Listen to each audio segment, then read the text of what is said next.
राधे राधे प्रिय भक्तों। भागवत महापुराण में एक अद्भुत प्रसंग आता है जहाँ भगवान श्री कृष्ण स्वयं यह सिद्ध करते हैं कि उन्हें वैभव और भोग की नहीं बल्कि प्रेम और भक्ति की आवश्यकता है। आइए सुनते हैं विदुरानी के केले के छिलके वाला प्रेम। महाभारत के समय की बात है। हस्तिनापुर में जब पांडवों और कौरवों के बीच युद्ध की स्थिति बनी तब भगवान श्री कृष्ण पांडवों के दूत बनकर कौरव दरबार में पहुँचे। दरबार से निकलने के बाद वे अपने प्रिय भक्त विदुर के घर पहुँचे। विदुर जी उस समय घर पर नहीं थे, केवल उनकी पत्नी विदुरानी थी। जैसे ही उन्होंने दरवाजे पर श्री कृष्ण को खड़ा देखा, उनका हृदय आनंद और प्रेम से भर गया। वे सोच भी नहीं पा रही थी कि स्वयं भगवान उनके घर कैसे आ गए।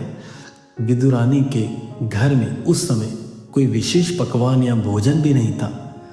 उनके पास केवल कुछ केले थे, लेकिन उनके मन में यही था कि मुझे अपने प्रभु को भूखा नहीं रखना है। मैं उनके पास जो भी है वही प्रेम से भेंट करूंगी।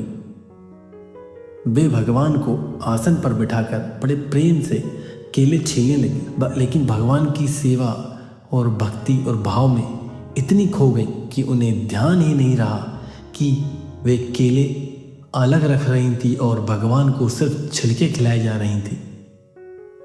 श्री कृष्ण ने उन छिलकों को बड़े आनंद से खाना शुरू कर दिया। उनके चेहरे पर प्रसन्नता की आभा चमक रही थी। विदुरानी बार बार छिलके खिलाती जा रही थी और श्री कृष्ण उसी प्रेम को स्वीकार करते जा रहे थे। इसी बीच विदुर जी घर लौटे। उन्होंने देखा कि भगवान श्री कृष्ण केले के छिलके खा रहे हैं। वे आश्चर्यचकित होकर बोले, प्रभु आप छिलके क्यों खा रहे हैं? केले तो इधर रखे हैं। भगवान मुस्कुराए और बोले, विदुर ये छिलके नहीं है, यह तुम्हारी पत्नी के हृदय का प्रेम है। मैं धन दौलत स्वादिष्ट भोजन या राजसी थालियों का भूखा नहीं हूँ। मुझे तो केवल निष्कपट भक्ति चाहिए। यही मेरे लिए सबसे मधुर और सबसे प्रिय भोजन है। यह प्रसंग हमें बहुत गहरा संदेश देता है। भगवान को हमारी वस्तुओं की नहीं, हमारे भावों की आवश्यकता होती है। एक साधारण केले का छिलका भी अगर सच्चे प्रेम से, श्रद्धा से अर्पित किया जाए तो वह भगवान को प्रिय होता है।